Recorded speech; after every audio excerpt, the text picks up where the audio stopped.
good. So thank you for joining, and I hope everyone is doing well, staying well, and just kind of playing around with what's happening. Everything's changing in some ways, but in many ways they're also just the way we create them. And that's a little bit of what we will be exploring, is how are we creating what we are experiencing, and how can we better create by taking the responsibility of ourselves and our condition. So this exploration is titled Playing with Death to Live Fully. And this is a very deep subject because it goes in so many different directions. It's not just about dying, because it's very much about actually living. So it's about things falling away, waste, just letting go waste that keeps us where we don't want to be. And so it's a lot about that. So there's going to be some intense moments. There's going to be some fun. So it's really about lightness, keeping the lightness going. And also, I want to create an environment where we all are honest about whatever we are feeling, and we are committed to trusting each other in this union that we're creating at the moment, that we're going to listen with compassion, and we're going to also listen with respect to one another, not because we're agreeing to agree with everything that is being said, but because we are accepting that it's someone's point of view and condition. So we're going to use compassion as a tool and respect as a place where we can create an environment with respect as the foundation. So it's really important. So I'm sorry? So it's really important for us to create that space, hold that space for each other, so that we can participate and take as much benefit from this experience as possible. And so in order to fully benefit, I also encourage everybody to feel free to participate in the dialogue, because this is not about me just sharing something. It's about me creating an environment for us to explore ideas in a deep way. And this can only happen when we're working out of trust, trusting each other that we're going to, whatever you say is going to be heard and held. So I want to just encourage that. So I also want to encourage that we be respectful when one person is speaking, that we don't speak over each other. So whenever somebody has a comment, if you would be kind enough to say complete at the end of your comment or your sharing, so that the next person understands that somebody else can now go on the mic and share their feedback. Is that clear with everyone? Yes. Yes. Yes. Okay, great. If you could just ask everybody to please mute their phone. There are many who have not muted their phone. Yeah. Yes, so that's another note. Thank you so much for reminding me of that. So anybody who is participating, can you please mute your microphone and then unmute when you're ready to share at that time? Okay, thank you so much. So I know right now it's a very confusing time, and one of the reasons why I've also chosen not to share my image is because I really don't want to create the space where you're focusing on who's speaking, but it's really about you listening and creating that internal space to actually use your own intelligence. We're born with a certain intelligence. Not everything that we know is learned through schooling or whatnot. So I want to ignite that sense of intelligence in all of us. We all are born with it. So I want to ignite that through this experience as well. So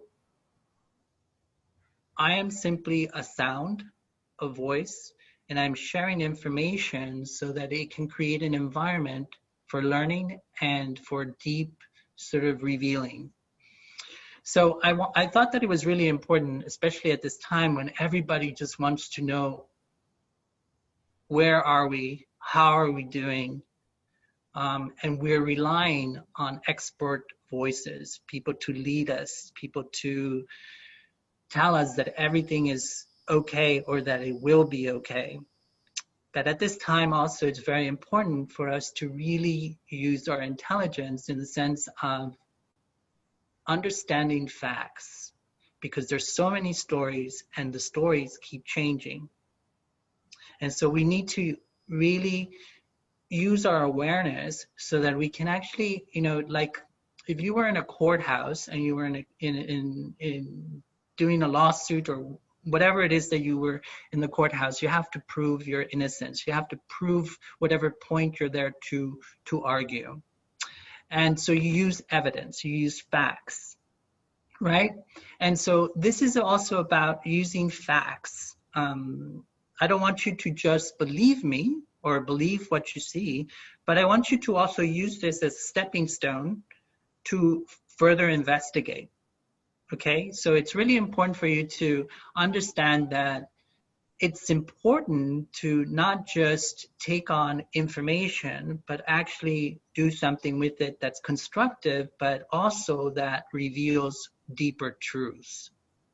So I thought for this first part that I would just get all that stuff, out of the way.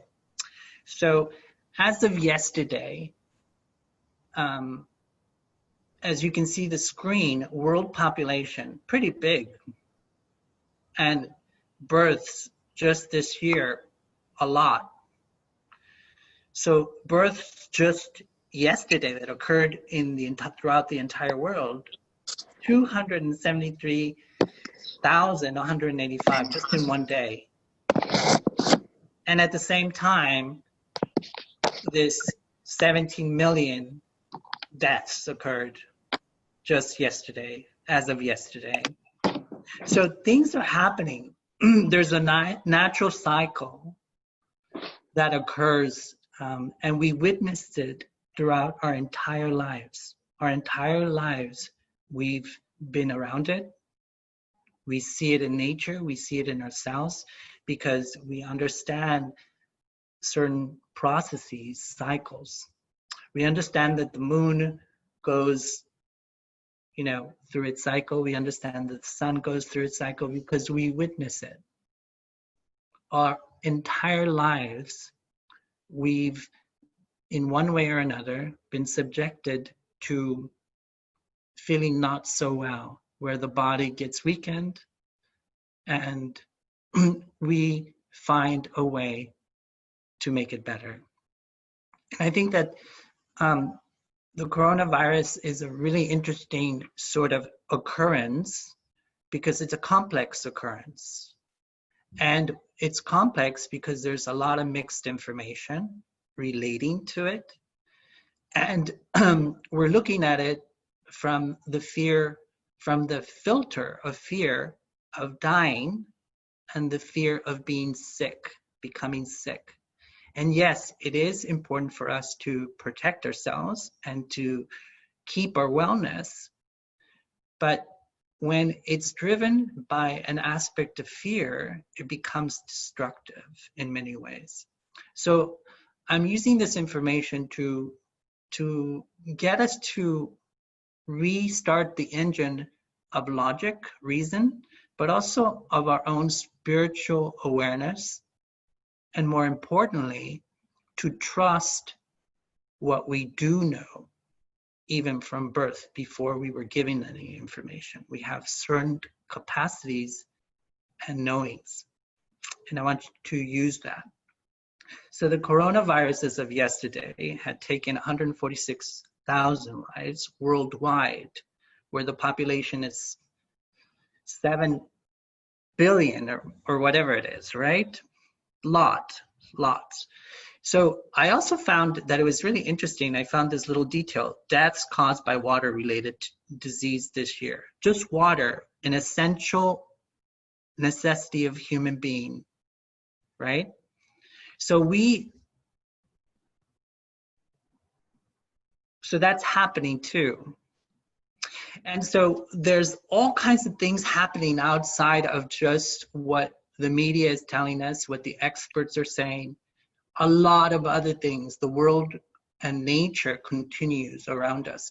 And we see that we've been seeing that because of what we've been witnessing in the cities in the absence of human traffic. And this is also a really interesting point, because did you ever imagine in your life that we could actually stop the entire world for a period of time to this degree, where we can't even imagine stopping our daily task of wherever we are focused, whether it be in terms of our career, our family, our relationships, whatnot? Have we ever even imagined that it would be so easy to go from one day to the next and literally shift into this type of non-motion, where the streets are actually peaceful, the air is clearing up, purifying, so we can have an easier time to breathe, where the oceans are actually cleaning up a little bit more because of the things that we've done. So this is just in general. So now that we've gotten that out of the way, and we understand that, yes, today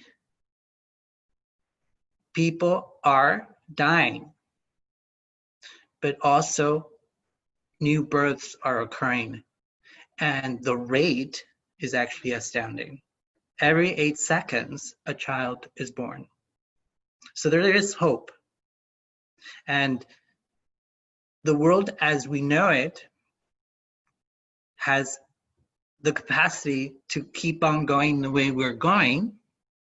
But this particular moment in time is a call for us to recognize and to choose where we want to go and how we want to create, right? So it's really important. One is really understanding the facts. And when you hear something, don't just hear it and believe it, hear it and investigate it. Because now with the internet being what it is you have libraries and you have tons of information. It's not enough to have one source of information. And it's important to also verify whatever it is that we're listening. So that's that out of the way. Going to the next. I want to explore, perhaps some of you have heard the word symbiotic relationship. And as you can read, symbiosis is a beneficial relationship between two or more living organisms of different species.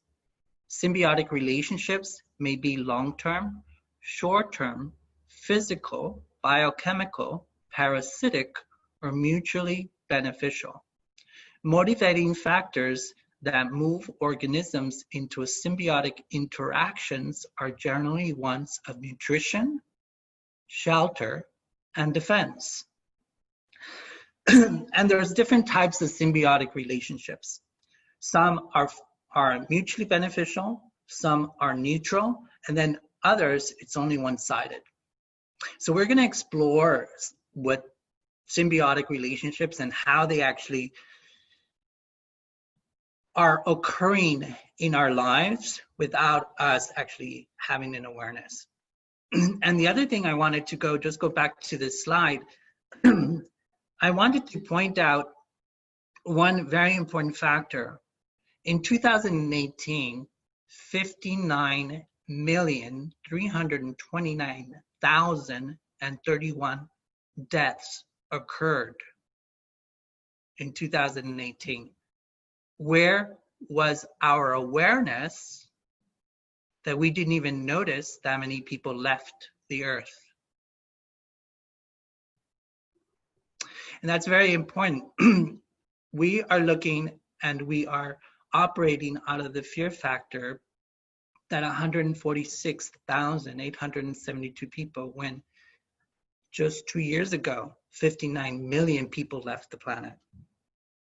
So again, referencing and putting things into context is very important, so that other people, outside influences, are not contextualizing. They're not putting a story into a context in order to create different meaning.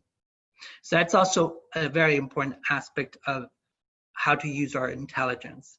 We need to put information into a context where it could be understood and also deeply represent truth, reality, right? The facts.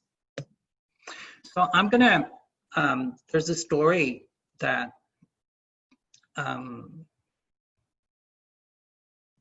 that I think it's also important to hear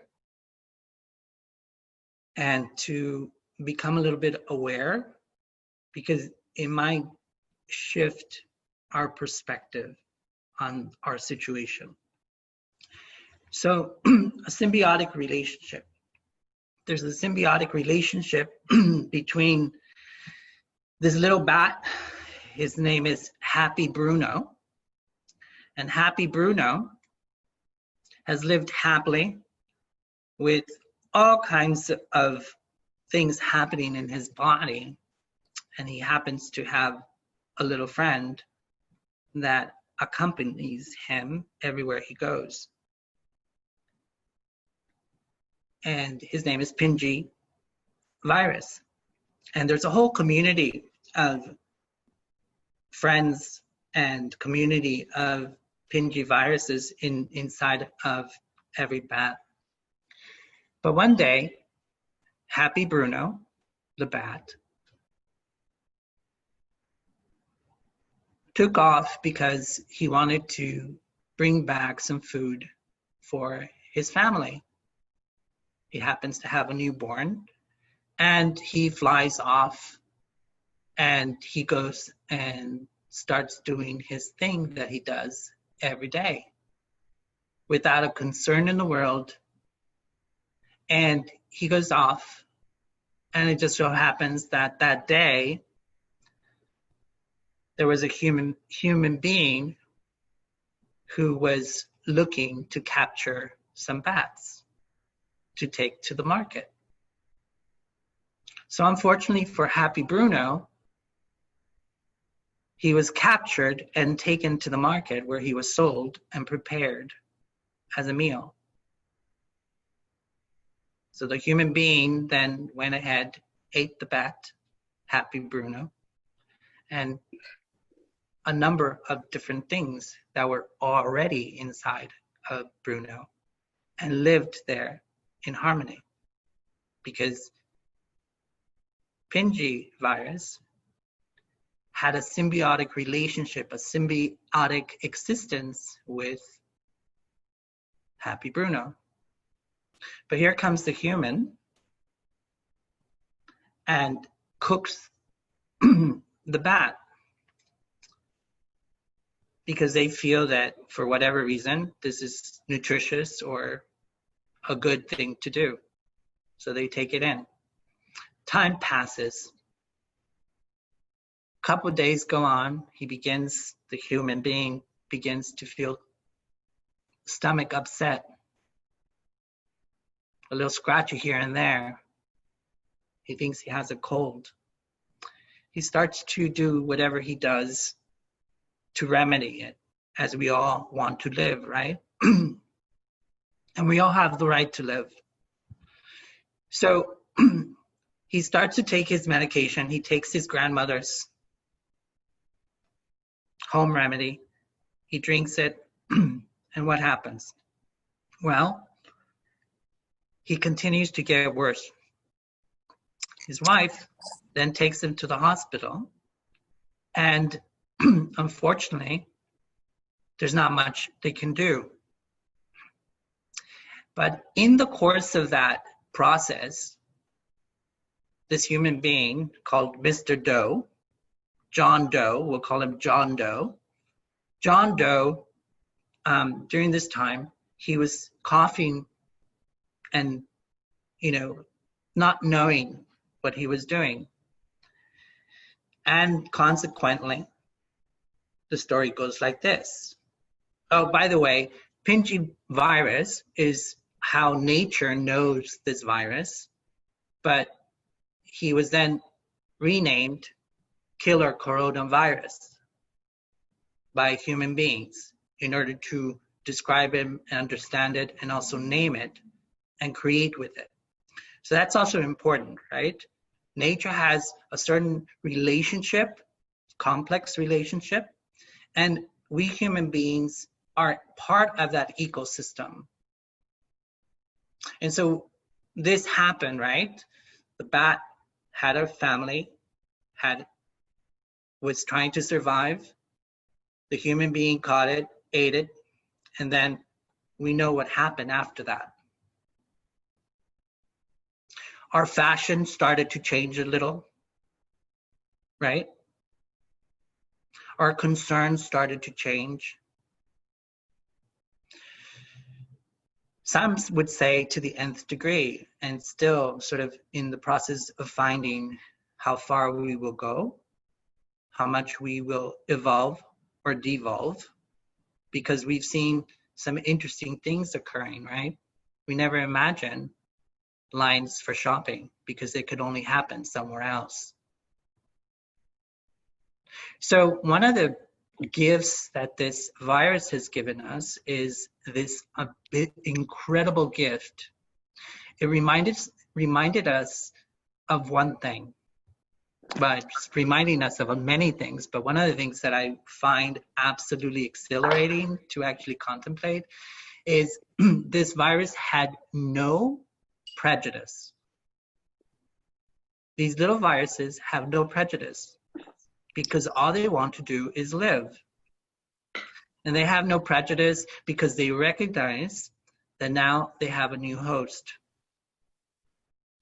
And they're trying to survive just as much as we're trying to survive too. And all they're doing is trying to survive within our system because they haven't yet figured out how to live symbiotically in a beneficial way, because it's a whole new environment. So we create all these different stories about this little virus who was minding its own business and doing its own thing. But instead of taking responsibility for, oh, we humans created this engagement, this situation, we then blame the coronavirus, Pingy, better known by his friends. So it's a complex situation that we're in, and it's really important for us to actually reflect what is real and what is created. It's important for us to use our innate intelligence. We haven't lost it. Because the experts are saying one thing, experts always show up. Estimates and probability algorithms are always created. But we have to go beyond the algorithms. The algorithms are created for a purpose.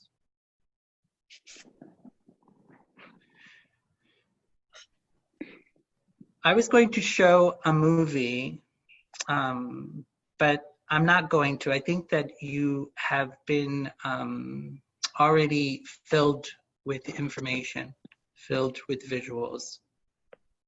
And the only reason why I chose these particular visuals, because I thought they were kind of comedic on certain levels and just in a simple, beautiful way that human beings are extraordinarily creative naturally. And that our minds are so naturally capable of creating story that we then bring those stories into reality and then we begin to act upon it. And we'll explore these ideas a little bit more as we move forward. But yeah, So positive things have come out of here, out of this situation, beautiful things. And one of the most beautiful things that's come out is that this virus showed no prejudice because it recognized human beings from all over the world as a livable space with common biology. It didn't say, oh, you're Chinese, or oh, you are American, or you are anything. It just said, oh, here's a possible host. You seem to have everything, all these things in common. You have 2 feet, you have 2 hands, you have a head, you have a brain, you have a heart. So it was able to recognize as a common group. But we, as human beings, have not yet gone to the point where we can do the same. Although we see each other and recognize the physical beings, but we begin to create more division, separations, ways of separating, whether it's through the way we think and the different opinions that we hold, and holding those opinions against one another. So the virus is teaching us many things. So let's focus on what is this particular event, because it's a mixture of truths and not so truths. So I think that we use this as an event to actually go inward and begin to ask different questions. So I wanted to take this opportunity to, I think that a lot of us have been in isolation, and although we've been participating in, these types of Zoom engagements, I think that we all would benefit from just taking a moment to quietly sort of, I hope everybody has paper and pencil, because this is important, because we're about to do a little exercise. And I think that we all would take benefit from just giving ourselves the respect and the self-love to actually, for those of you who know that, that's my traffic control. And that's a technique that I use and that many of us use to remind ourselves where are our thoughts, but not just where are our thoughts, but what's the quality of our thinking. It's also what's the quality of my feeling, and what's the quality of my doing, so that I remain in check of where I am in any given moment. And actually that's very apropos for this particular exercise, because in this moment I'm gonna ask all of us to take a little traffic control. And I want you to contemplate these 4 aspects.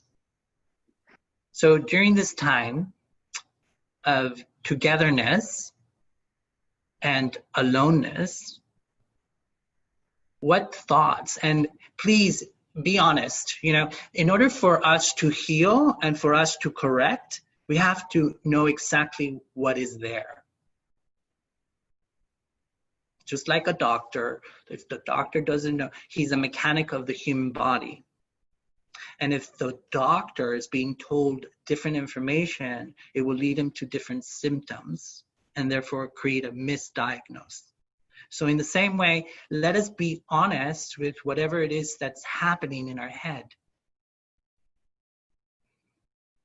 I'm having positive, negative, neutral, confused, whatever.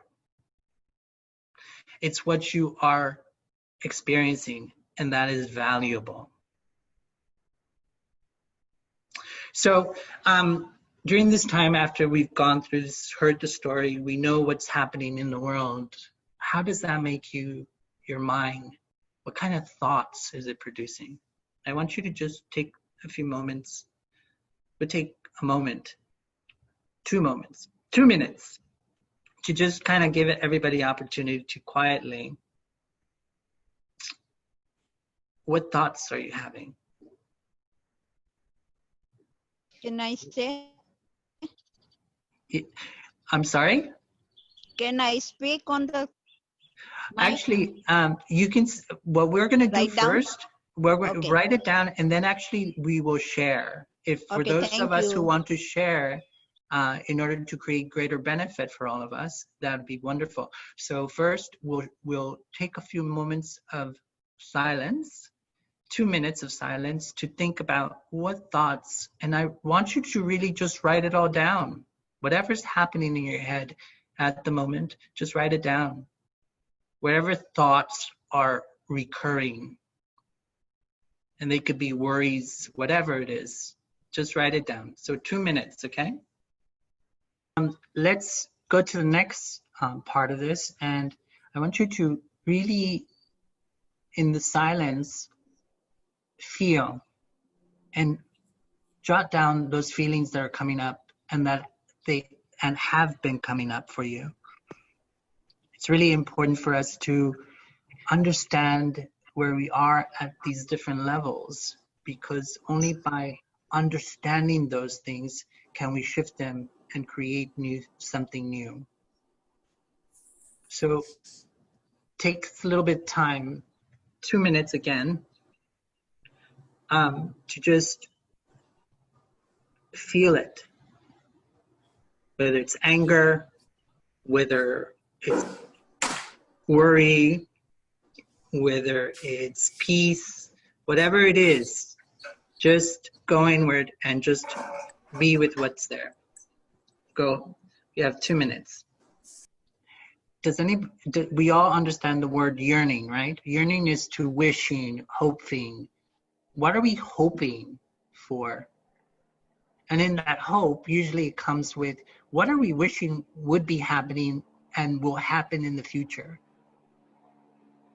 What do we want to hope to create? So I want you to we'll take a moment on that one minute, and because it seems to be enough time. So 1 minute for you to just focus on, what are you hoping for? What do you want to create? What is this propelling you? What are you wishing for at the moment? I'm going to ask you to just hold on to those ideas, and we're going to go to the next fear. Okay? So I'm going to say, events don't just happen, they come by appointment. It's a Greek philosopher who said this, and it was I guess his way of, or a reflection of karma, cause and effect, individual and collective. So one of the things that we need to explore is, why are these things coming, right? They're not just randomly appearing. They're coming because when we look at the world, there's this system that is occurring. Whether we accept it or not, it still happens.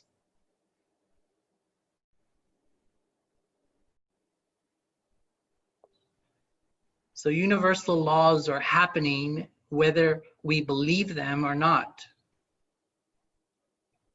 And cause and effect is a very simple idea that whatever I give out is what I will receive.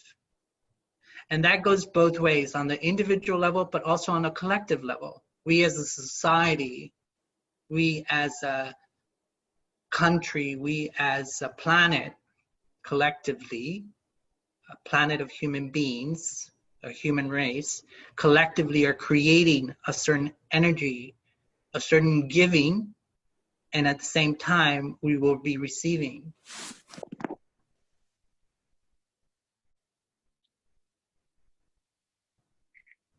So it's really important to keep that in perspective, because it actually creates a peacefulness. It can create a peacefulness because you're not coming from fear, and you're also not coming from blame. And this whole situation actually started because we weren't brave enough to be responsible, take responsibility for the creation. A man created a certain scenario where we then got infected. And it's not to say that it was with intent. It was just to say out of ignorance or whatever, out of desire to achieve something. It's neither right nor wrong. It's just what it is. It's just the fact, right? But instead we blame the bat and we blame the virus. So keeping in mind that there's certain mechanics that are natural and certain mechanics that are at work, that whether we believe them or not is not relevant to the fact that they happen and that they are happening.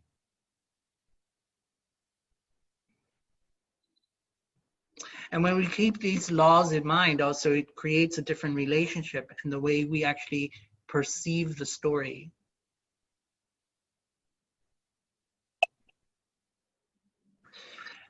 And these kind of events actually call us to ask a question of what is this place that I'm living in? What is this place that I'm observing? What is this place that I'm breathing in and out? What's the cosmology? And I don't know if some of you may have seen, I love certain types of movies and creations and art because that's sort of the field that I'm in. And I love the whole Matrix movie because it actually is about awakening. It's about going beyond what we think is real and what we've been experiencing as real and ask deeper questions that take us further into truth. So one of the ways we initiate ourselves into this journey is we ask, what is this all about? And these kind of events occur because they're trying to speak to us. They're trying to awaken us to a different possibility, a different modality of thinking, of feeling, of being, of creating. So what is my cosmology? What do I believe in? How do I see myself? How do I see myself within this universe? What is my relationship to everything else? What's the matrix? What matrix am I living in? Do I even understand it?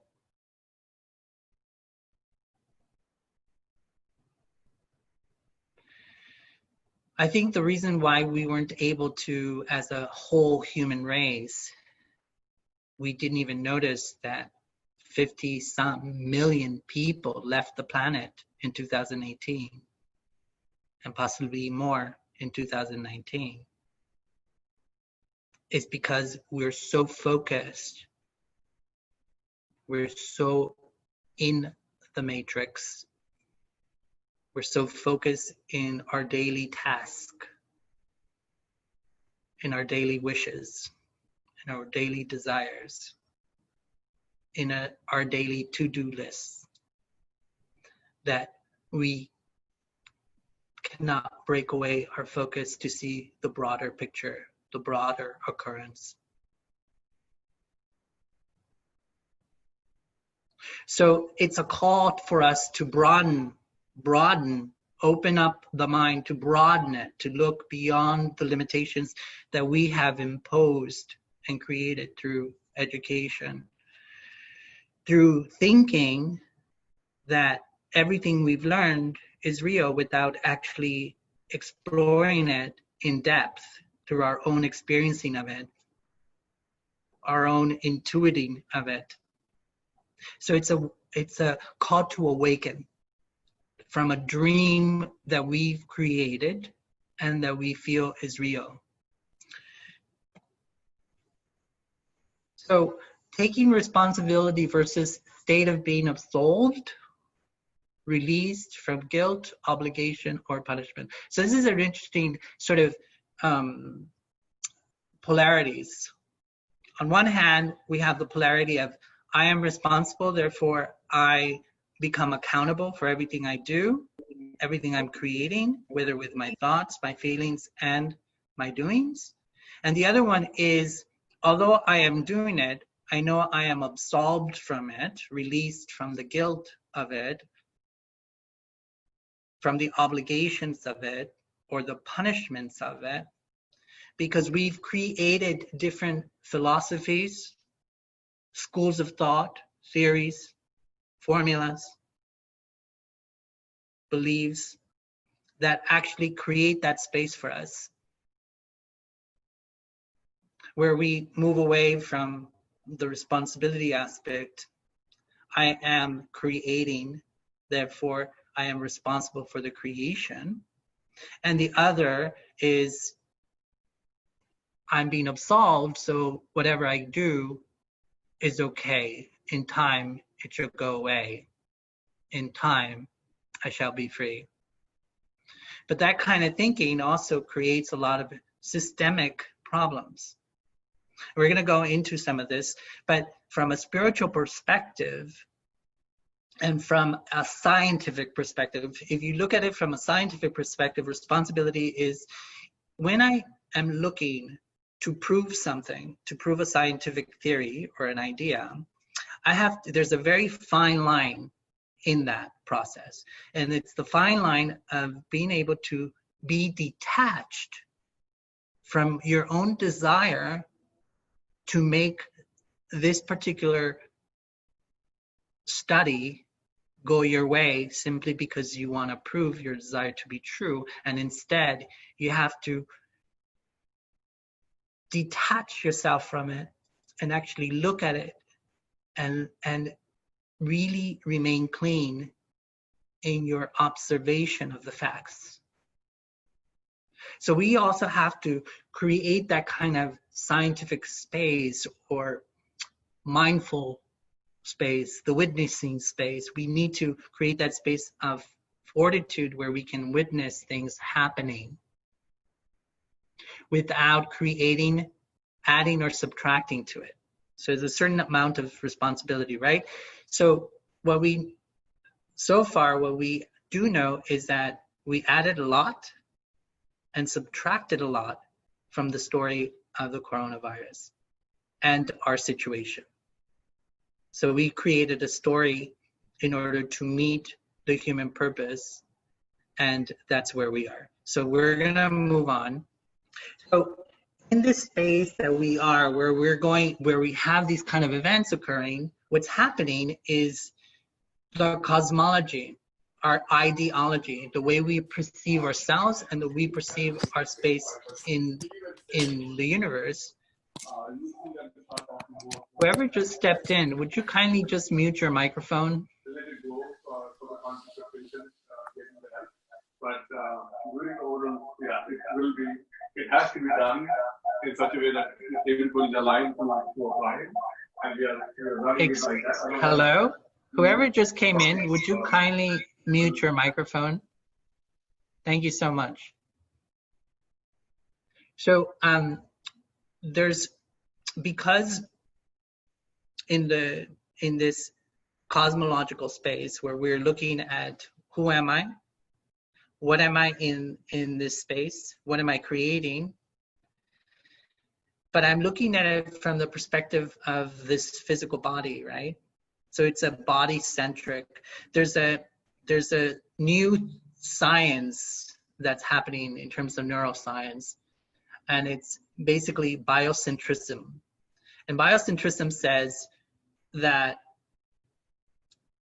everything that we are creating and that we experience is created with the mind.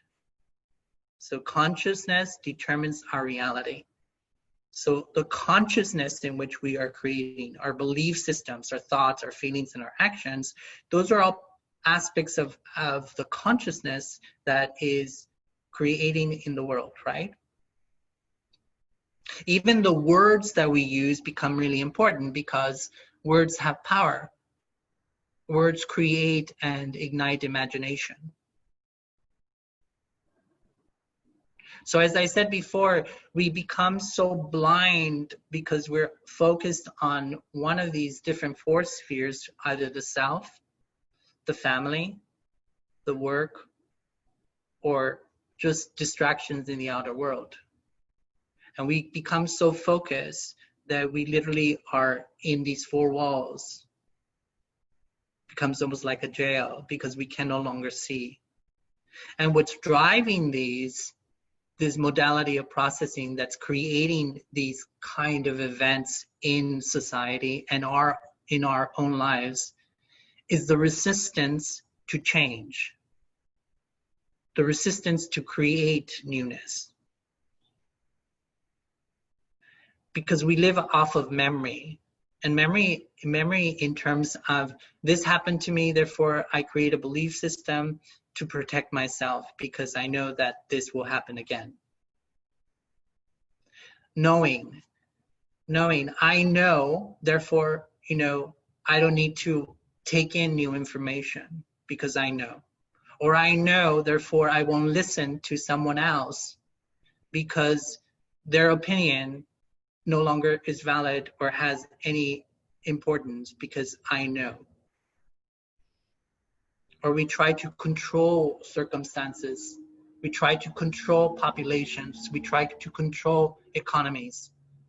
We try to control our health. We try to control illness. We try to control, and it's all driven by fear. So fear is part of the mechanics of body-centric or body consciousness. And the reason it is because there's limitations of thought, limitations of how you perceive time, right? You're born, you have a life, and then you die. So there's a limitation. So it depends on your reference point, how you are creating or relating to a cosmology, to yourself, and then your place in the universe. So these are drivers, these words, and I'll call them words because we all create differently, right? I trust that your intelligence, I trust that your own intuition, that your own sense of direction will lead you. And so these words become very important because they help us understand that when we operate out of these energies, then these events will keep occurring in our personal life, also as a collective. And what we create is parasitic types of relationships where I want something from this, we are wanting or desiring in all these different spheres, but then also as human beings, as a humankind, we're also wanting more. And so we are looking to create more opportunity, more resources. And we're seeing that around the world because the body centricity, the body consciousness actually is about survival. The body wants to survive. And also the body wants to create optimal condition for its quality of life or fulfillment of desire. So there's, and a lot of it has to do with this mentality that we don't live in a universe where it's going to be balanced, where it's all about scarcity. We don't have enough, we need to get more. So think about, what does that mean, Where do I get stuck? Where am I personally? Forget about the politicians, forget about the government, forget about all those influence outside. I want you to move it all inward. Think about, how am I participating in a body-centric space where I begin to operate out of these different energies because of my relationship with myself. I want, I need, I desire.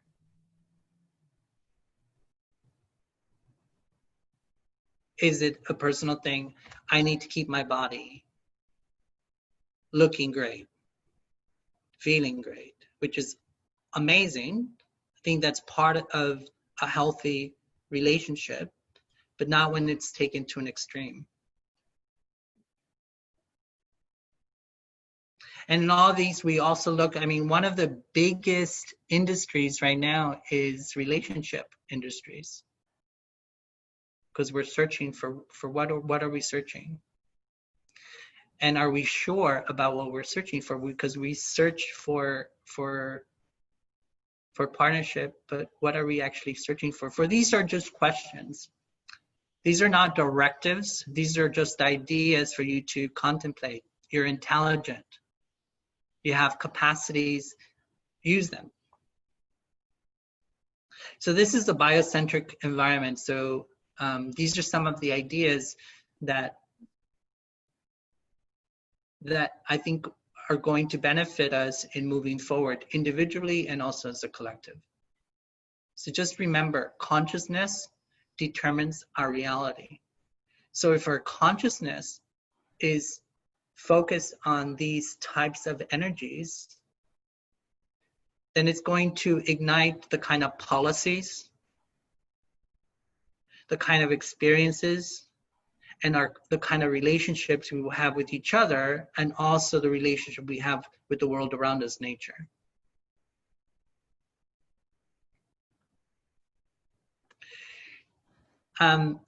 Again, so when you think about human beings right now, and you think about what is happening around us in terms of, I was doing an installation for the American Visionary Art Museum earlier this year and last year, and it was all about plastics in the oceans and sort of the overwhelming amounts of plastic. And as this event with the coronavirus came about, I also started to think, wow, it's incredible how quickly our attention moves from one focus point to another focal point.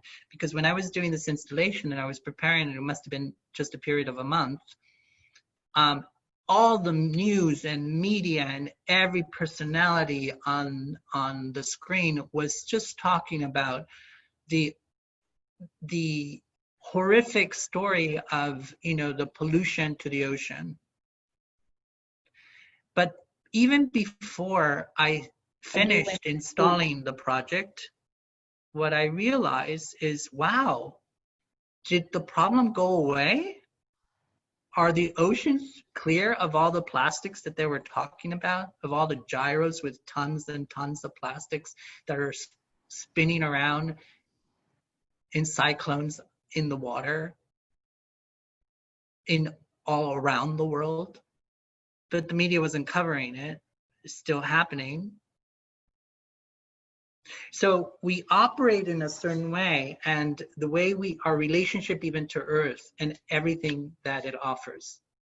And I was contemplating, wow, this poor little virus is trying to survive in human bodies. We're having a not such an interesting or good reaction, unfortunately. And by the way, I send lots of love to all the people, because I think this is not just for the people who are ill or who have left us, but I think it's for all of us.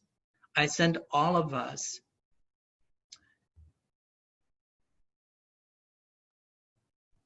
a vibration of courage, a courage to be with what is, and a courage to understand that we all have the capacity to go beyond this,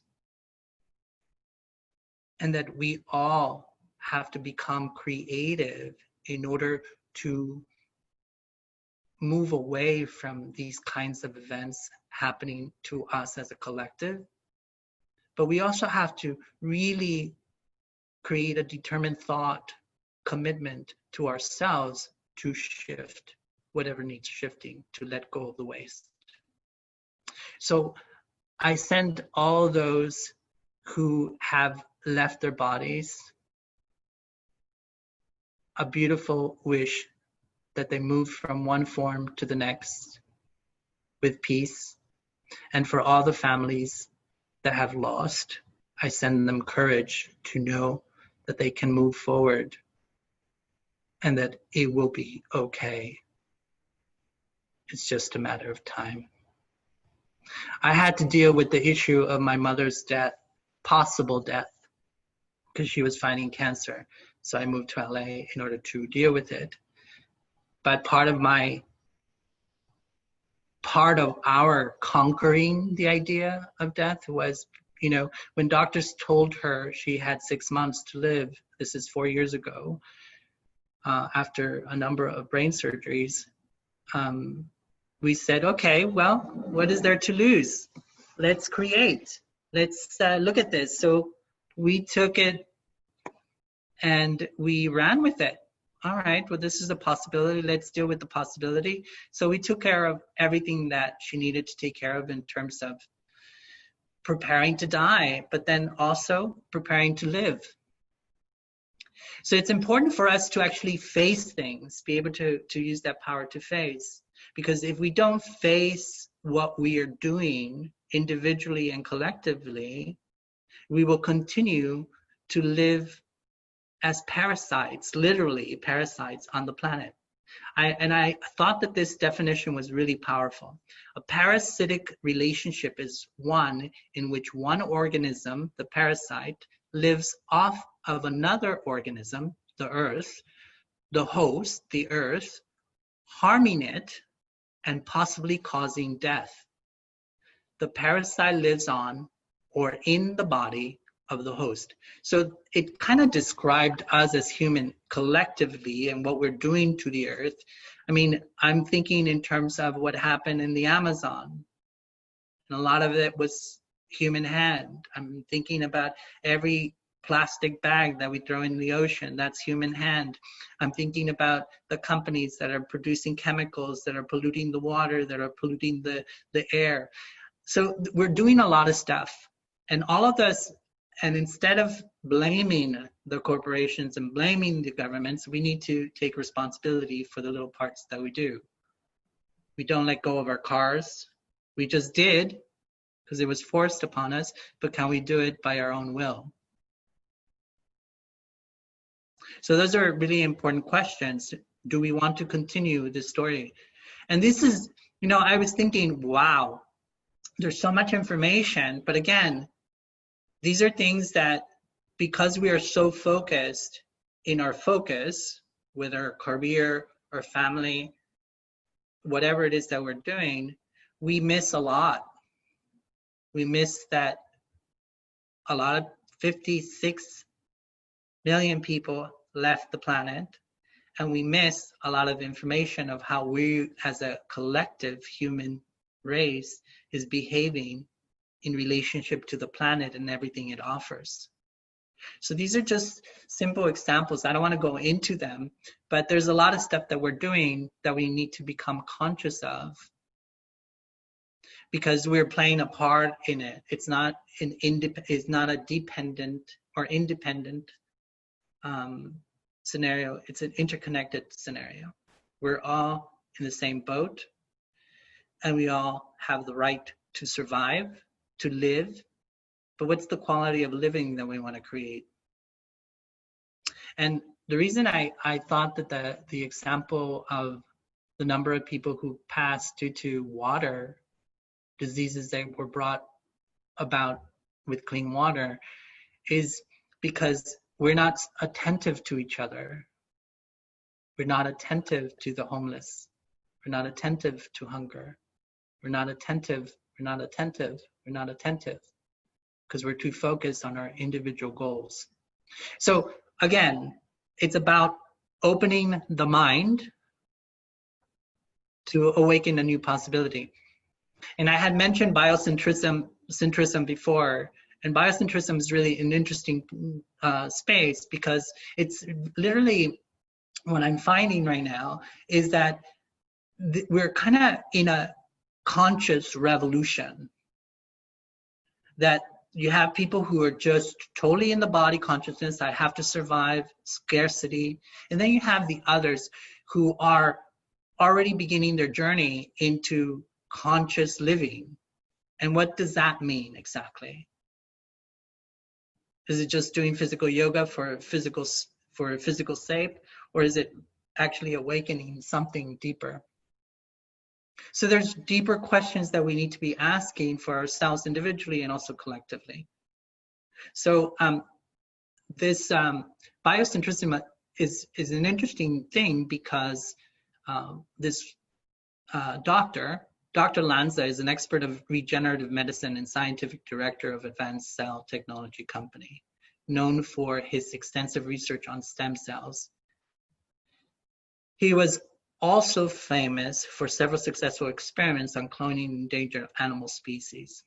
At present, so we're already experimenting with creating life on multiple levels in science, from a robotics perspective and from a biological perspective. So human beings, certain human beings are already asking questions that are breaking the barriers of what we feel is real. Beyond Freud, beyond Jung, beyond Einstein, beyond all the great thinkers.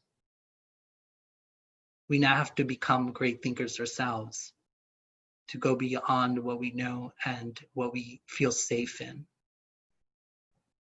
So it's a whole new way of thinking, processing reality that is awakening new possibility for us in terms of the quality of life that we can bring in with renewable energy, new forms of living that are cleaner, better. But are we willing to really accept certain realities? Are we really able to do that? And one of the reasons why I love science fiction in a way, because they remind us and they expand our capacity to imagine. Cell phone came probably from Star Trek, the intercoms, the trips to outer space, probably from Star Trek, also Star Wars, and a number of different science. So we are, some of us are wanting to explode out of the present reality. And how do we do that? Is by entertaining a new way of processing. And the first question we need to ask is, are you willing to go beyond what you think you know, beyond your learned identity, religion, education, experience, culture, age, political affiliation, social status, expertise, self-awareness, spirituality, and everything else that divides and causes conflict in the world? And this is just basic untruths. And when you have a story, a self-created story, and you filter it, then it becomes your reality. And that, in a sense, blinds you from truth. But what's interesting is that science is just beginning to merge with spirituality and the spiritual sciences. So I really am fascinated by this convergence that's occurring. And that's why I think that in the present moment, we're experiencing a conscious revolution. It's about creating new frontiers of the imagination and really doing inner work, the inner work that's required for us to really tap into our innate knowing, but also transcending that into a different space, into a divine space. So I took this this quote from Star Trek, which I love, because it was one of those images that created a sense that humanity is good, humanity has capacity, but that we also have ways of breaking barriers and going beyond limitation. So are you ready to go, to boldly go where no man, woman, transgender, or non-identified human has gone before? And this was just trying to be PC, just for everybody's sake. So are we ready to go beyond what we know? And all we have to do is, the idea of intelligent design is that when you're looking at cycles, All you have to do is look outside, look at nature. What do you see? Life wanting to live. There's a continuum.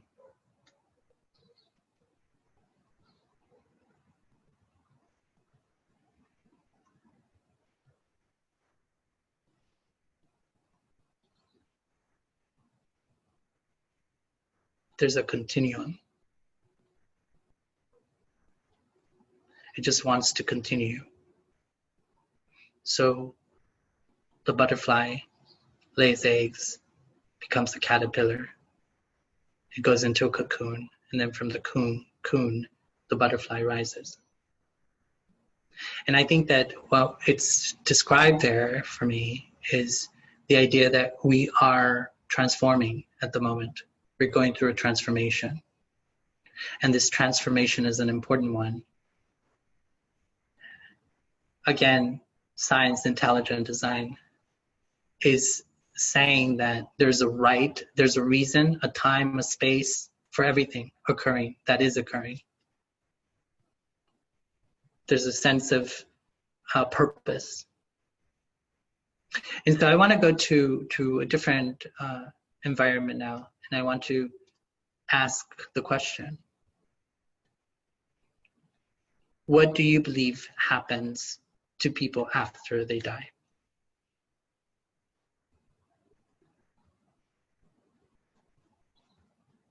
And please, whoever wants to share their opinion, can you please just turn on the mic and go ahead and speak? And when you're complete, when you're finished with your comments, just say complete so that the next person can speak.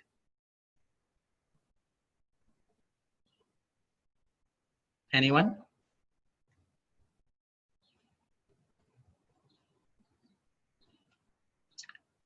What do you believe? Yes, Santiago, this is Sudha. Are you asking for the exploring dream? Is it on that?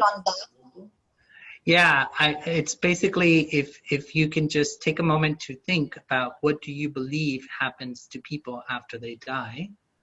Okay.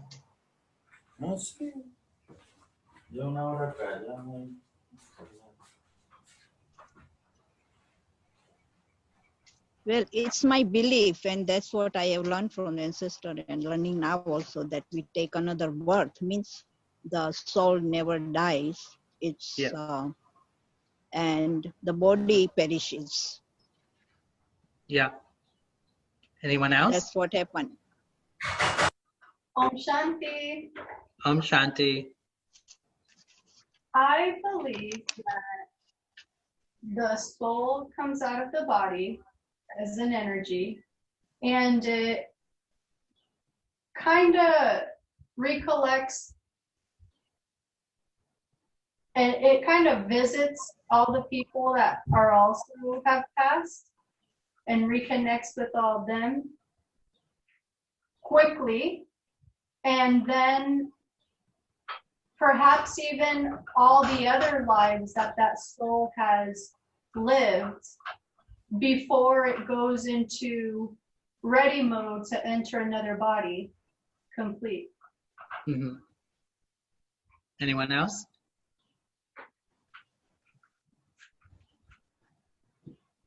So I need to say that when what the cycle you showed about the butterfly is the same with the human life also.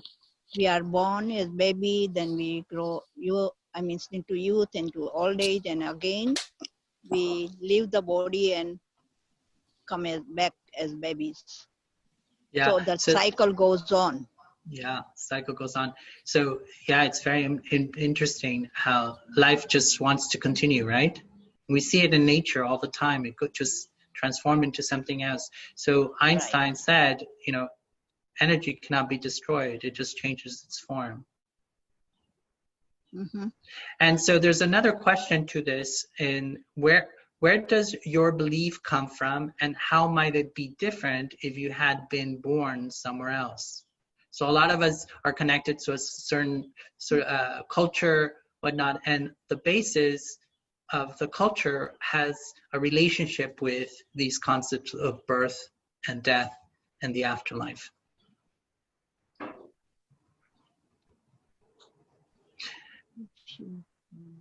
I'll share mine. Huh? I'll share mine. Okay. Yeah, because what happens also is that perhaps we've gone through a number of transitions in terms of our belief system. And it's important for us to remain open. And I think that that is one of the reasons why I encourage people to investigate different ideas in order to see what kind of relationship they can build with those ideas and see what is true for them individually, as opposed to just fall into it. And I think that that's an important process that needs to happen, because a person needs to individually choose the right path for themselves, because they're that intelligent. Go and see if it is there. So go ahead. So I actually love this question, because I was just talking with Johnny the other day that based on whatever part of the world you're born in, that's most likely the religion that they're going to talk to you about, if they do talk to you about a certain religion. And so to answer this, where does my belief come from? It has to do with the parts of the world that I've been exposed to. So for example, when I lived in South America, in Colombia, that is very Catholic based. And so the idea of rejoining your loved ones was very put in me. And then when I started learning about reincarnation, which is completely different religion, it's more Buddha, more part Asia, part of the world. And so that's where I picked up on reincarnation, that the soul keeps going. And then also in school, how they talk about energy is never destroyed. It's just changed in form, but it's never created nor destroyed. It just keeps. So, and then all these little things that I've been learning throughout my life, I connected somehow. And that's why I gave the answer I gave, not only with what I've learned, but with what I feel is right, what feels right for me to believe. Because as we get older, we also have to discern better. Not everything we hear, just believe it. Like you said, do your research. But some things weigh strongly, and that's how I got my answer. Mm-hmm. Yeah, the path becomes very intimate and very individual. And I think it's also important to know that, depending on where we are in space and in time, that is the kind of information we're going to be receiving. And that it's not to say that my information is better than other information. It's just what I received initially. And it's up to us to go into the journey of actually exploring the world in that sense with an open mind and the ability to actually remain new to everything without this aspect of controlling what we know or needing to defend it. So I think that that's also part of the new paradigm, the new existence that we need to create, where we don't need to be on the same page, but we can operate knowing that both of us are moving at a different speed with different ideologies, but we can still cooperate with one another. So that there's many ways of perceiving space and time and reality, and that we need to give the space to hold each other with respect and acceptance. Now that brings us to this idea of breaking the dream, breaking what we know. And there's an idea of to die alive. And to die alive means many things. It's not a linear idea. It's a perspective that as you are alive, you're allowing the old self, the old belief system that kept you in a limited space to be released. And so it's a very important process where you are actually allowing newness, new ideas to actually permeate through your intellect, to permeate through your experience, and to have new relationship to the point where you find deeper and deeper truths. So it's about being fearless to let go of what you think you know and actually just add more. Add more that is going to expand your capacity, that is going to expand your understanding and relationship with yourself and the world around you. So it's a really simple concept. It's a very complex concept. And the only way you can actually go into that space is by taking on practices of deep meditation and internalization. So there's many ways of doing that. There's many traditions, but this particular tradition is really about looking at the idea of the soul. And what we need to be ready to look at and allow ourselves to play with is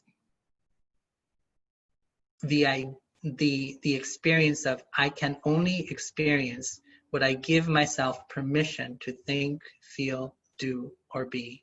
That's very powerful, actually. So without giving myself permission, I cannot see. Without giving myself permission, I cannot hear. Without giving myself permission, I cannot speak. So there's this idea that you are creating, and because you're the creator, you have to give yourself permission to create as whatever it is that you wish. And but also being responsible and having a sense of responsibility to the creation in terms of what goes into the creation and what are the qualities of the creation. So from this space so we go from body, and a lot of the science actually in terms of robotics is looking for what actually begins an individual being. What's the difference? And neuroscience is actually exploring the idea of the soul. Om Shanti. Om Shanti. So, ¿En español? ¿Perdón? No, es en inglés. Pero te puedo ayudar un poco. The soul-centric, so you move, so the journey is to move from body consciousness to soul consciousness, because we already understand what body-centric consciousness is doing and creating. We're experiencing it right now. And a soul-centric space or soul-centric consciousness is where not only science, but we as a humanity are moving towards, going beyond this physical body and actually exploring the different dimensions that are going to bring a new existence, a new experience. And in soul conscious, it creates, remember, if the consciousness creates reality, what kind of world would we be creating if we consciously chose to build policy out of these virtues? If every person in government was building policy using these as the guidelines, what kind of health programs would we be getting and using? Would we even have a military if we were working out of this? So it's really a paradigm shift. And it's also about being courageous, being brave to experiment with these ideas, not just from a spiritual perspective, but from a practical, everyday way of living. Do we believe enough in peace that we will actually focus our individual energy and our collective energy and ignite policy, urban design, scientific approach, relationship with nature, cultivation of the earth, exploration of science in terms of our solar system, exploration of ourself in different ways where it's about recognizing our power, our capacity. So what would happen if we actually went from a body-centric experience to a soul-centric experience? Remember, this is a consciousness revolution. All of us, I think, are coming to the space where we know something needs to change. We can feel it. Our thought processes, our dreaming process, our physical bodies are experiencing that, but also different ignitions. You know, when I say conscious revolution, in the past 15 years, there's been this revolution of interest and desire to learn beyond what is this thing called the body. And through yoga, meditation, just different pathways that have opened up new opportunity for individuals to take it upon themselves to go on this exploration. And I think it's all happening for a reason. So instead of creating a parasitic relationship with ourselves and the things in the relationships around us and the world around us, we begin to create mutually beneficial relationships. And so consciousness creates reality. So what is my consciousness at any given moment becomes really important. The awareness of the quality of our consciousness, the quality of our thoughts, the quality of our feelings, and the quality of our doing becomes really important. So how can we cultivate that? So by understanding different ecosystem, there's a different ecosystem. We know the biology of the body, but there's also a lot of knowledge about what we call the soul, and science and neuroscience and physics are actually approaching the acknowledgement of, wow, the brain is not the thinker. Something else is actually engaging the brain and causing the brain to create the chemical reactions that move the body. So these things are merging. What used to be perceived as totally moving in the different direction, in opposite directions, are actually converging. So it's a really interesting time in human history because these aspects are converging. So one of the explorations that I've been doing for a long time is this idea of the exploration of what is soul, outside of what religion tells you, outside of what I've already experienced, is to open up my mind to add more ideas, and then those ideas, I want to explore them, I want to experience them through different experimentation that I'm creating. And so just as if I was a doctor, I would want to know everything about the physiological body. And so just as I would do that for the understanding the physical body in the physical world, then I would do the same in terms of understanding the mechanics of what it is to be a soul and how it actually processes information, reality, how it actually ignites, what's the mechanics of it. So here's a simple idea. Soul uses the body and its sense organs to express itself in the physical dimension. The brain does not think. Thought waves flow from the soul onto the brain and ignite neural activity responsible for bodily function and expression. Are we capable of allowing ourselves these types of ideas without the prejudice of what we already learned before? Can we allow ourselves to allow things new to enter our intellect, to allow things to enter our perception? And I think that that is going to be one of the biggest challenges for our society is, are we brave enough to let go of what feels safe? Are we brave and committed enough to move forward? Because without letting go of the qualities in which we're functioning and the belief systems that are creating for us, we can move forward individually or collectively. And we know through experience, historical experience, what actually happens when one individually or collectively is functioning out of a body-centric space. So contemplating sort of what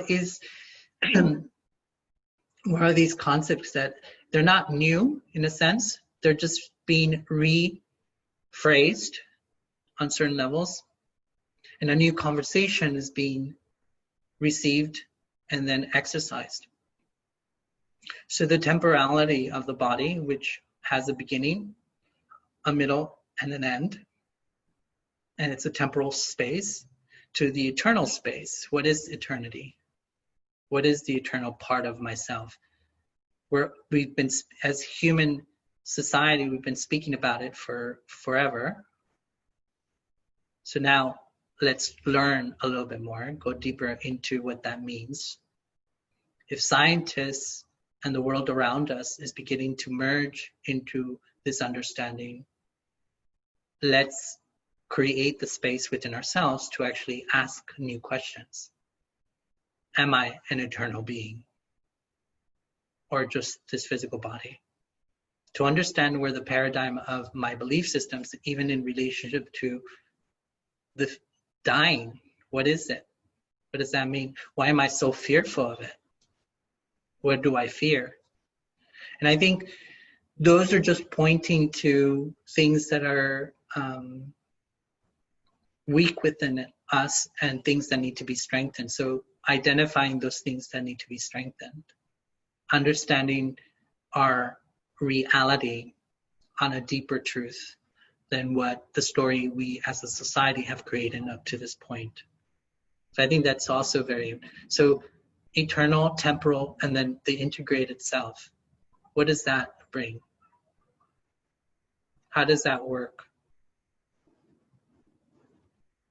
How does that communicate in terms of not just me individually, but as a collective? In terms of how we will create society, how we will create architecture for living. And there's a wonderful thing that happens actually through this experiencing of soul consciousness. And Avatar, the movie Avatar, it's really important because it's actually one of the few creations that I've seen where it actually speaks openly and really paints a wonderful picture of the ability for consciousness. And I think that this particular experience has evolved the thinking in science. And that's why science is looking at that possibility at this point.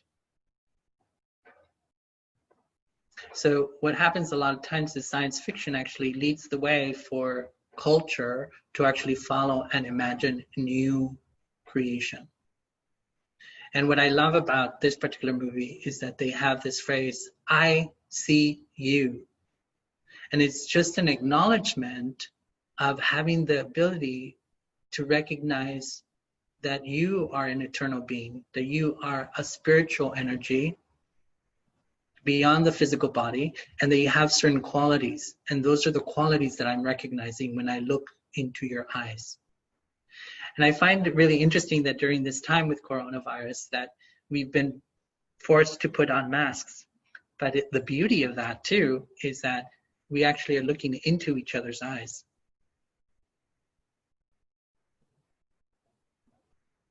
So when I've gone grocery shopping and whatnot, it's really been beautiful to be able to share that spiritual eyesight with people. And simply because of the mask, it makes it easier because people's focal point goes to the eyes. So that's another part of the conversation, the benefit of the evolution of where we are and how we as a society are being called to shift, to change. And only when we have the right environment with internally can we actually make those shifts easy.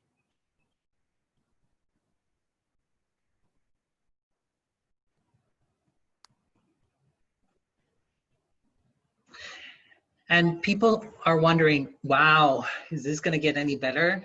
What comes afterwards? Well, it brings me to an idea, and that's what is time? But not just what is time, what is your individual relationship to time, an idea of time? I think that's an important relationship to have and to understand in a very intimate way, because that leads us also to a certain way of feeling, thinking, and being. So what is time? And in the practice of soul consciousness, in this particular vein of thought, in terms of the Raja Yoga practice, there's a concept of cycles, human cycles or cycles of time. And what it says is that the human soul goes through different stages. It goes from a perfected stage where it's so conscious, fully so conscious in the awareness of all of its powers, all of its abilities and capacities. That's called the golden age. And then it starts to degrade just a little bit, and then the next phase is the silver age.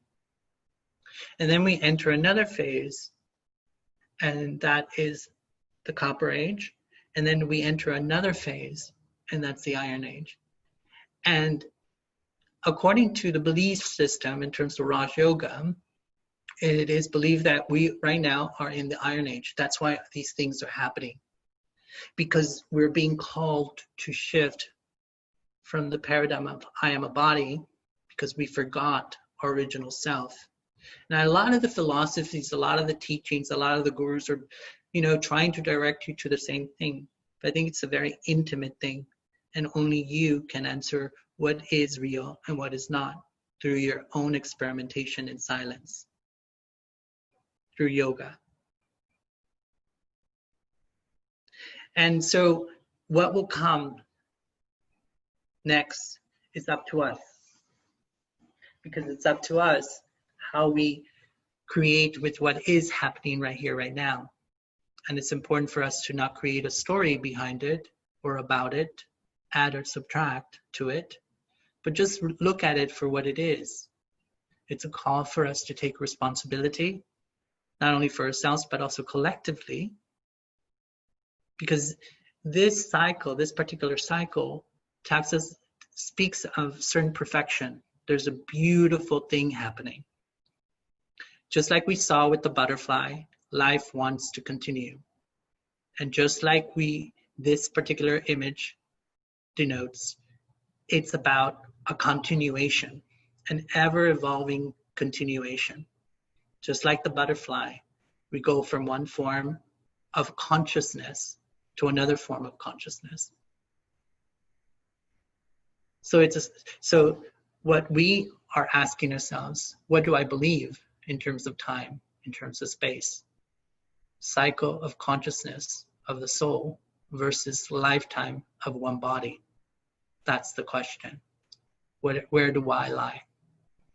Am I willing to expand and to explore outside of this fine line of I am born, I live, and I die? Or can you expand your imagination and experience into a new dimension of thinking? It also calls for us to shift our relationship with time from a linear time perspective, which is anthropological perspective, where you think that human beings started here and then they came to present moment. Or is it cyclical? Have human beings always been on the planet? And will the planet always be living?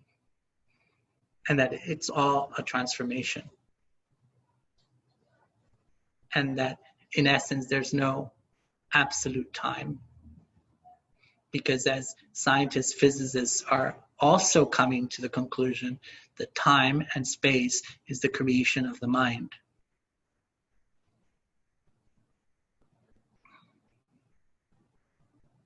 So there's a relationship, a new relation that's being called for. And it's up to us to actually allow ourselves to expand our imagination and to expand our capacities individually and collectively.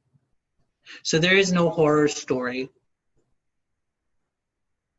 There's just a call. There's a call for us to commit to change, to commit to newness, to commit to possibility, to commit to our own power. That's what this time is about. It's calling us to emerge in a new form, just like the butterfly, to emerge new, to emerge powerful, to emerge clean.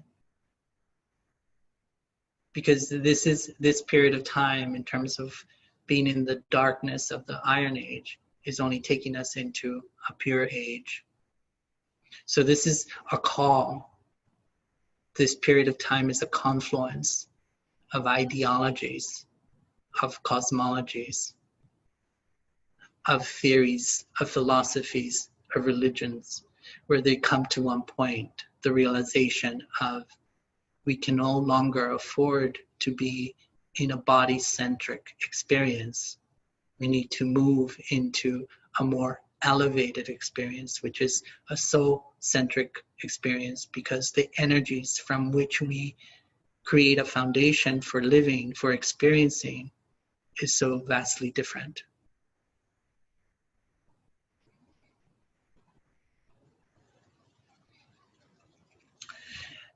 You have to remember that,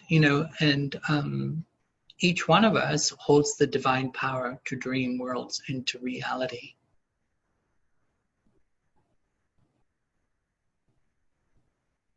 And I think that it's really important for us to contemplate, am I willing to allow my imagination to expand? Am I willing to contemplate the possibility that I am an eternal and immortal being?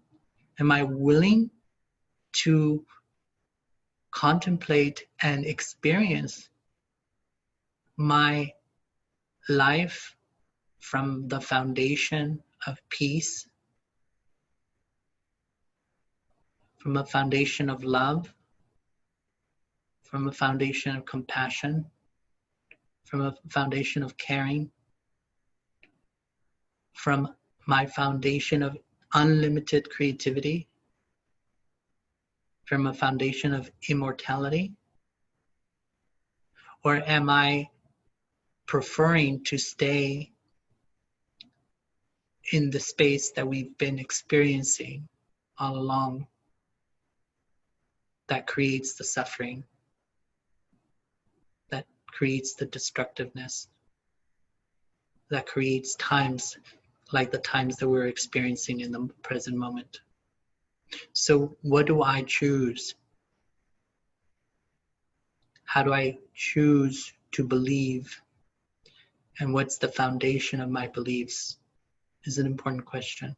And only you have the power.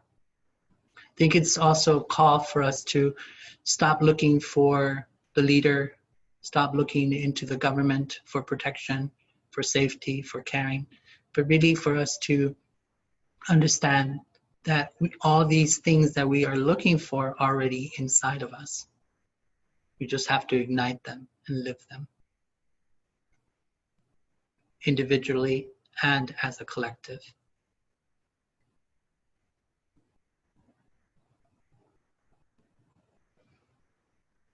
All this is easy and natural.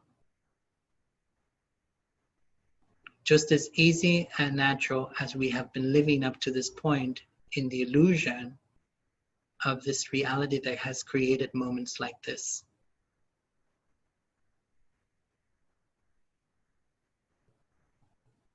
It's the same energy, but processed differently through different filters to create a better experience.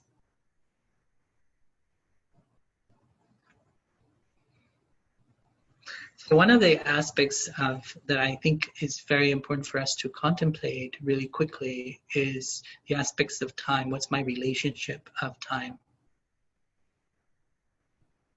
Past is finished. I recognize that nothing of what has already happened can be changed. That's really important. Can add or subtract. It is what it is. These are the facts. Present is modeled by a spiritual awareness in the moment, not from memory. Because when we refer to memory, we actually are influenced by those memories and can look at the facts. So infused with spiritual knowledge, I create accurate thoughts, feelings, and actions. I remain in my self-respect and empower peace of mind and happiness. The future is molded by the past thoughts, feelings, and actions. Law of cause and effect. As you sow, so shall you reap. I don't need to worry about the future because I'm paying attention to my present moment. That will automatically create a beautiful opportunity in tomorrow.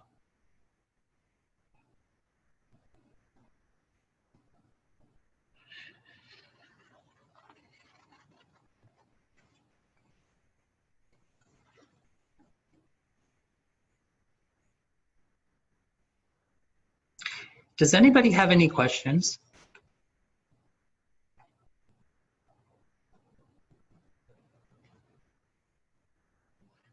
Yes. Yes. I wanted for you to answer the two questions that we answered. Okay. Which one? The two about what are your thoughts about what happens after death, and how did that mold your answer? Yeah. So I believe that there's no such thing as death for me, because I realize that I'm just picking up a costume. I'm just taking on a body from time to time, and I'm using it as an instrument. So actually, the idea of dying alive makes lots of sense for me. You die alive. No, you just let go of different aspects of yourself, but you as a continuum are always alive. So the experiences, the lifetimes that you're coming into, if you look in it from a reincarnation, is a continuum. So the only thing that's happening is you're letting go. So death takes on a different meaning. It's a letting go, a detaching. But death in the eternal sense never occurs, because there's no beginning, no end, right? It's an eternity. And how I evolved through this is just, I've been exposed to a lot of different cultures, a lot of different philosophies, science, philosophies, and it's the one that I've come to understand, and also, but more importantly, to experience internally as the truth. Through meditation practice for more than 20 years, and just through the observation of life itself. So when you let go of the idea of death, you become free to live. And that's why I chose the title. You have to let go of things, the limitations, because you're an unlimited being naturally.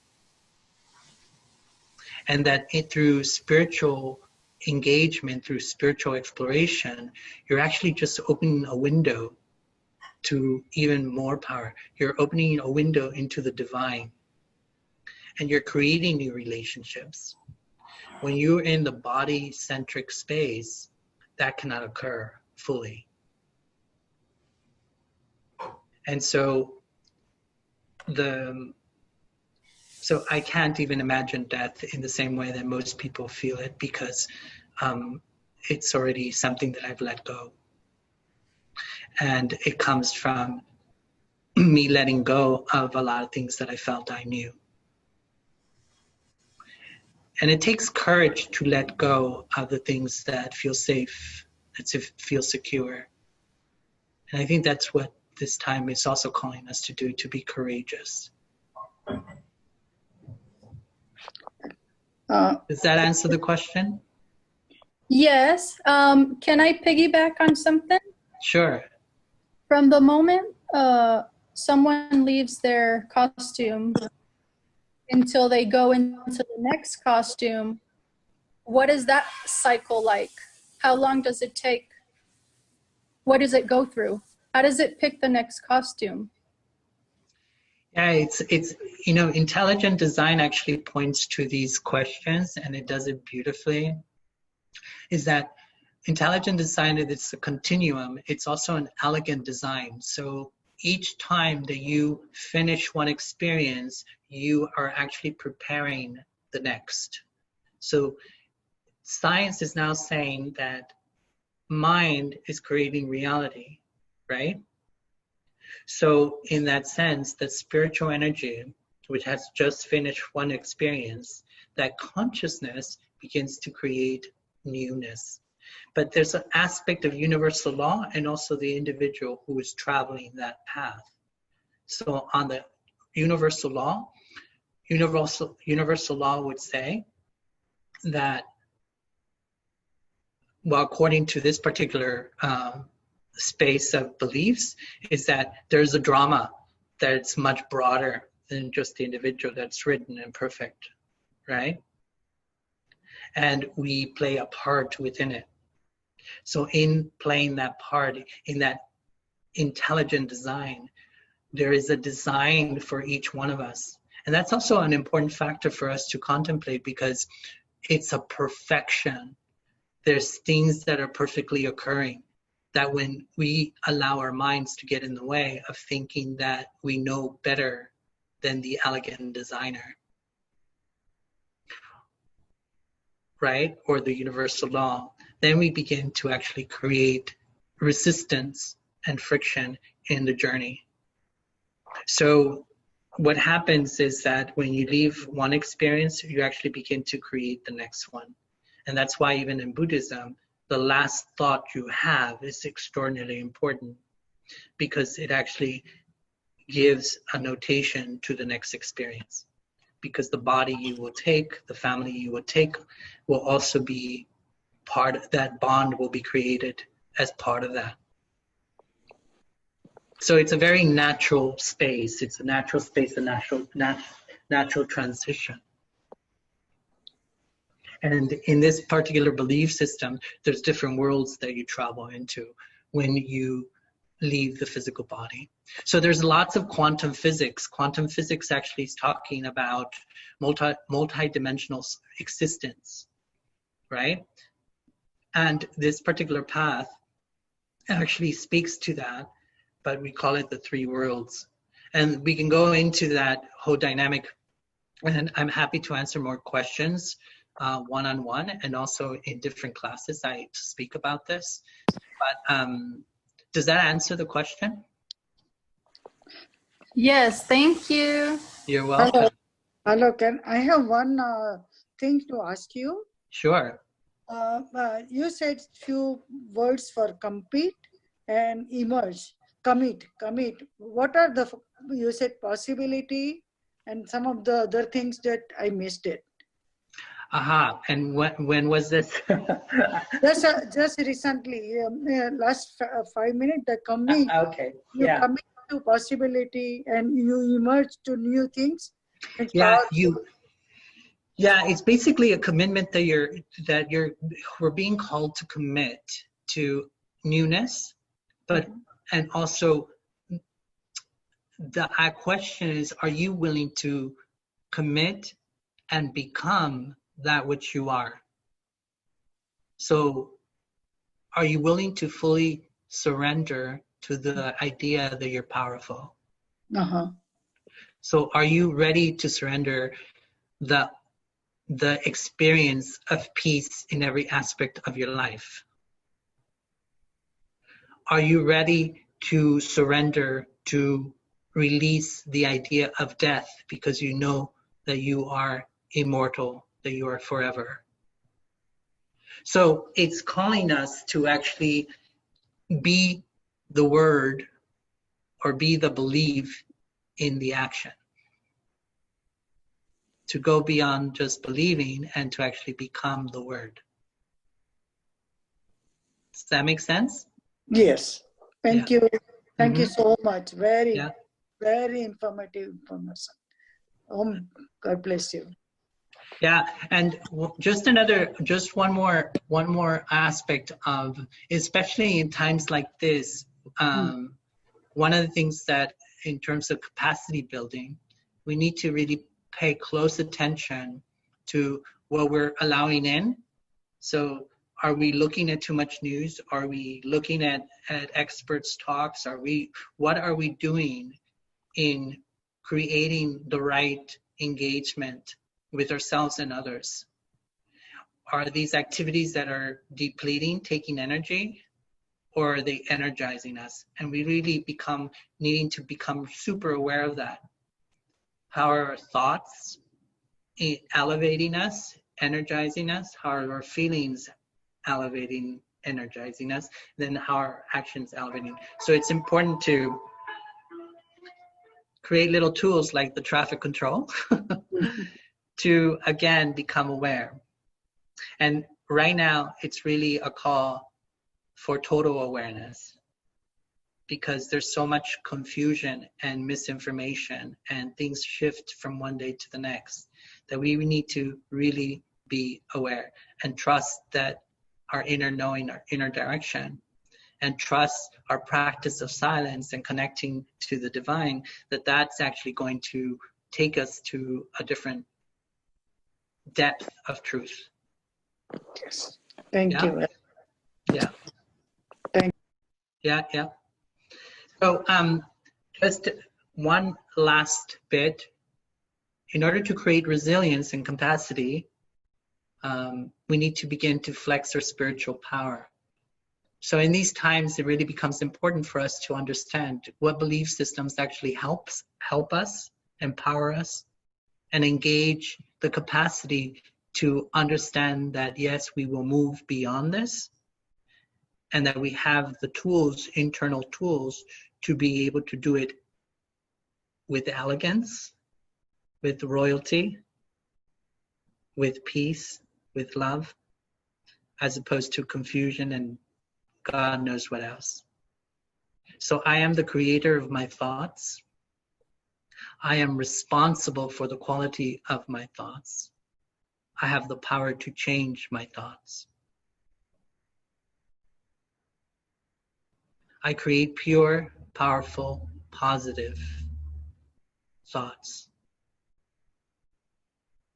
I have no attachments or expectations of another coming to save me, of another leading the way to my own salvation.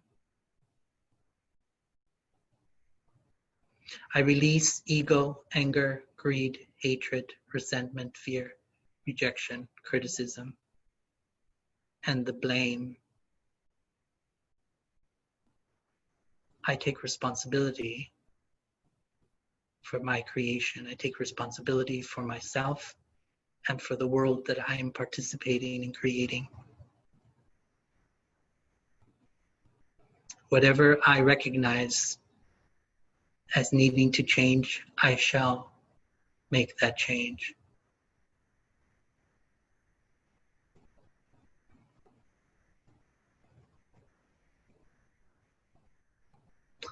I release waste thoughts. I do not focus on things not in my control. I released the past and my desire for the future. I remain in the moment.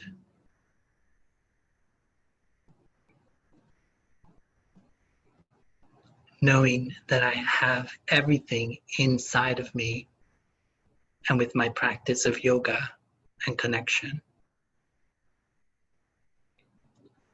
I am unstoppable.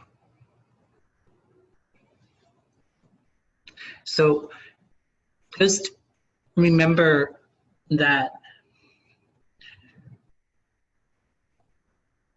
you're the only one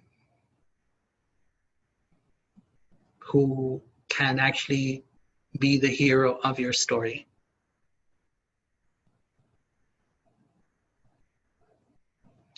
So the question that everybody's asking, and the question that we began with, is the coronavirus story real? Not whether the coronavirus exists, just for clarification, but is the coronavirus story real? True, false, maybe, no comment. Because it's a very individual answer. And it's an answer that we are all, and we should all give each other freedom to be exactly where we are in this moment in time. There's no right, no wrong. It's just what people are experiencing, feeling. So to keep that in mind, whether we agree or disagree with others in how they are experiencing, thinking, feeling, doing, we respect them and we accept their unique perspective.